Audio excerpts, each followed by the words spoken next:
All these weapons are made to stab somebody or to have somebody stabbed. Some of the weapons that are confiscated here at Folsom Prison. For example, this weapon here was used in our main yard. You can still see the blood on it. And this was an actual called hit from one of the gang members. That means an inmate who we call a shot caller asked an inmate or told an inmate to stab somebody. We have plastic weapons that are utilized here. Plastic spoons, styrofoam cups, combs, and Ziploc bags. They're melted down, and then they're sharpened. Inmates are very ingenious. For example, here's a weapon that was found in our facility just recently. As you can see, that's a pretty effective weapon.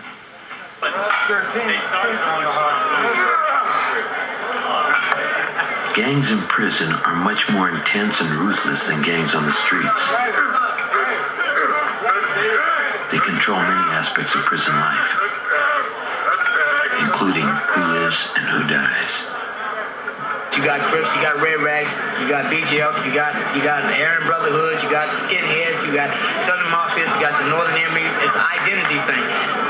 When they first started, gangs were formed to protect their own against the other races. You know, that was one of the reasons. Another main reason was when you first came into the institutions, they were there to help you out, to get you started.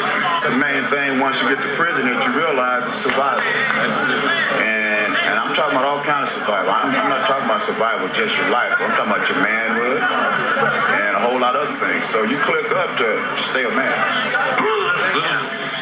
If a gang member is asked to stab somebody, he's expected to do it. If he refuses, he's often chosen as the next victim. That's what happens in the scene. To shank somebody here, would they actually go for the heart or would they try to get underneath the shoulder blade? To tell you the truth, they go for the one-shot kill. I once got caught up in a situation like that where an order was given to me to stab another inmate.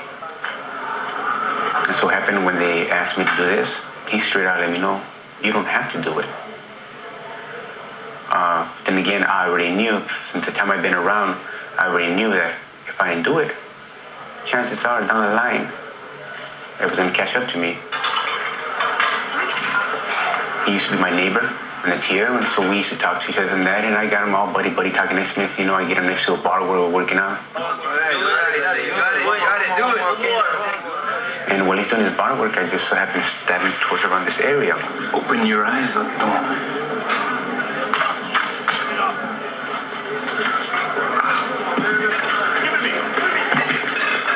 Only means to respect is aggression. I mean, if you can't kick ass, if you can't back a person up off your line, you're gonna get taxed.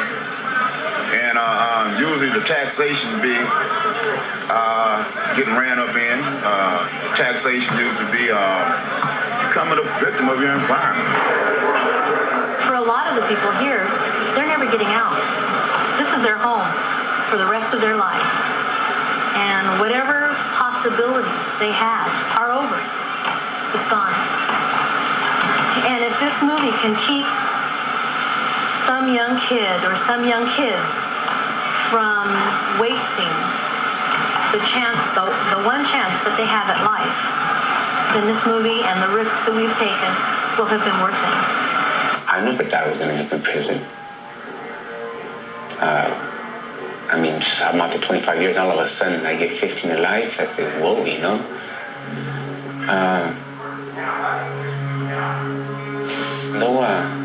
It's no game. It's not a game. It's something that, even now, every day, tell you the truth, every day, I sit back in my cell, lay down in my bunk, and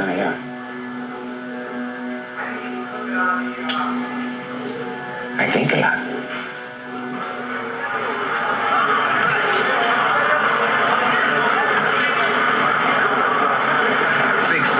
In life without, that's the kind of loser I'm talking about. got charged with murder in the first degree, cause he shot another man doing a robbery. His attitude was bad, no remorse was felt, so they gave him the shaft and tried him as an adult. And now his future is gone because he chose to rob, when all he had to do was go and get his punk ass a job. So take notes if you will, this ain't no ordinary rhyme, it's a message, my friends, only losers do time.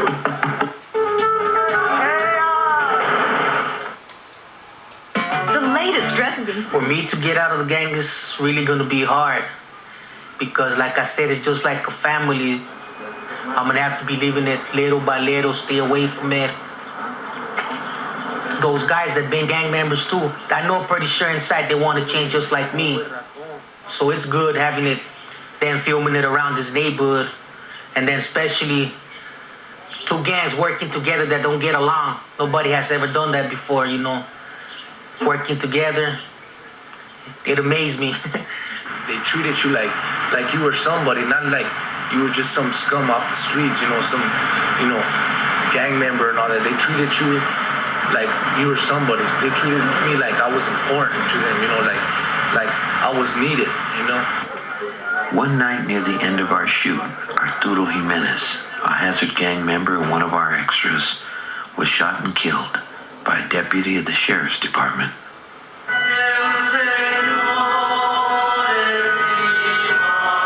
Well, it makes me sad, bro. There's a lot of sadness in my neighborhood. There's a lot of homeboys that I know that died. It's really not like a big thing anymore,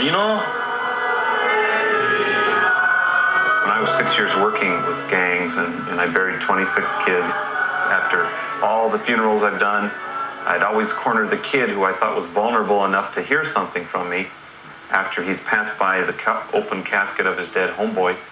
And I'd put my arm around him, he's crying, and I'd say, hey, I never want to see you lying in a casket at 17. They always said one of two things, and it was eerie because it was always the same. They'd say, you got to die sometime, or they'd say, why not? If a kid cannot imagine a future for himself, then his present is not very compelling at all. And so he doesn't care whether he inflicts harm or whether he ducks to get out of harm's way.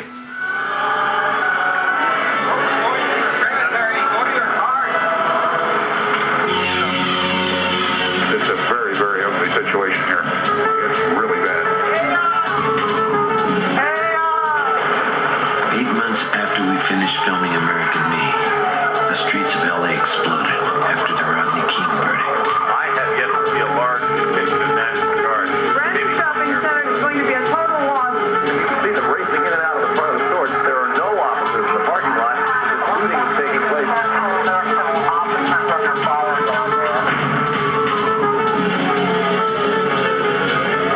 We are.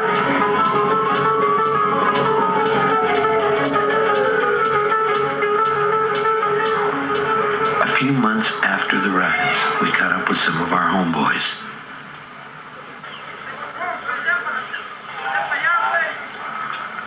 A robbery occurred in the neighborhood. The suspect, the way I look at it, the suspect, he looked like me, so that's what brought me back. I loved acting, something you dream about, that thing would never happen to you. Step on over there. I didn't believe in myself, I guess. I didn't believe it that I could do something with it. I thought I was just being fed this, like to get good work out of me at the time, but deep down, I didn't think that I could take it further, I felt that, once this film was over, it was going to be over, and we just go back to, what we were doing before, but, man, I wish I would have grabbed it and ran with it, but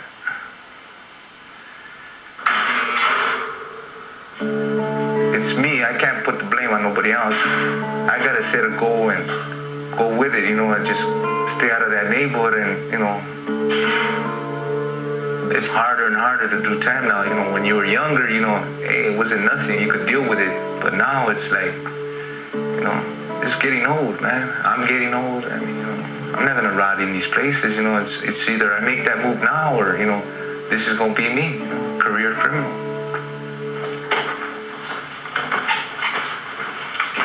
this December, one of my youngest brothers was killed.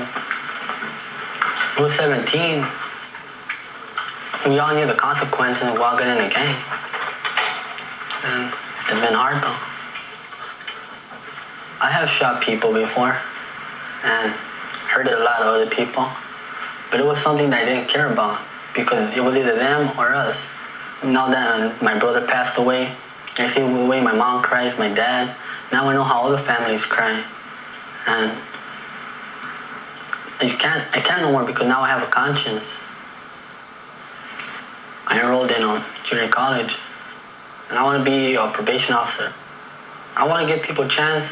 I want to give someone a chance because no one gave me a chance. What's a real friend smile? First I didn't know. This is the last time you guys talked to me. The last year I started working for the casting director, Sally Pearl. Oh, am I alone here? You must be studio exec. I learned a lot and now I'm here doing a show at the American Renegade Theater. This is where I spend most of my time, you know. I consider them another family. They take me, you know, they accept me for what I am and I like that, you know. You got a menu on your back? Whoa. Nah, it's just my last name. Gee, that must be a painful initiation though. Yeah. What's that, MCF. What's that? The gang. What's it? What, mostly Christian fellas? Where are you gonna have that? I'm a soldier, a bodyguard, you know.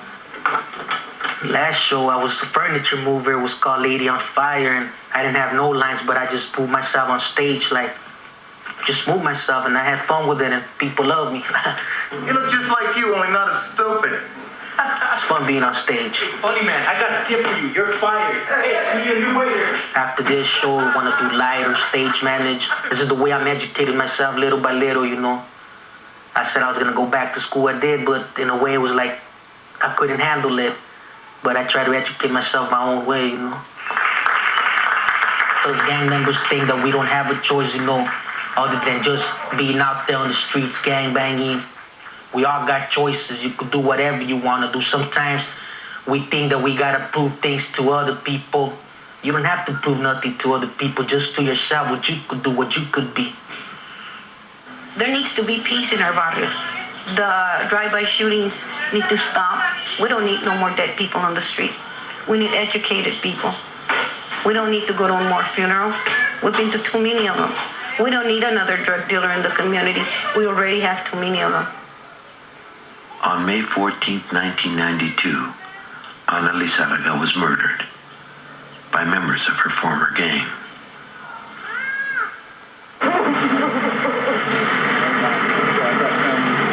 Lizarraga was packing for her mother's funeral in Utah.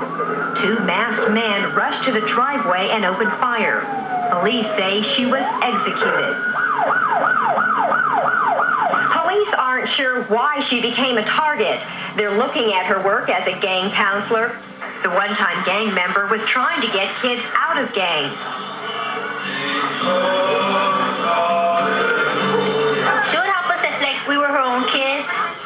She would bend her back for us and try to help us, try to make us stay clean. Ana showed a lot of kids that they do have a choice, that there is a life outside the projects. Her death reminds me just how far we still have to go.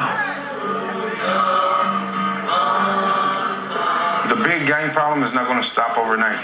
It wasn't started overnight. It's not going to stop overnight. It's going to take a lot of work. Not necessarily a lot of money, but a lot of work. Because what we got to do as a society in general is we got to stop working against them. And we got to start working with them. And we can't keep degrading them, trying to show them they ain't nothing in this world. And everybody has to be somebody in this world to live a good life, you know. There's a war going on out there, and it's affecting our children on every street in every city. It's about kids killing kids. The gang problem is our problem. These kids are our kids. Let's ensure our children's future. Get involved with your community. You can make a difference. Stop the violence and do it now. For more information about copies of Lives in Hazard, please call this number.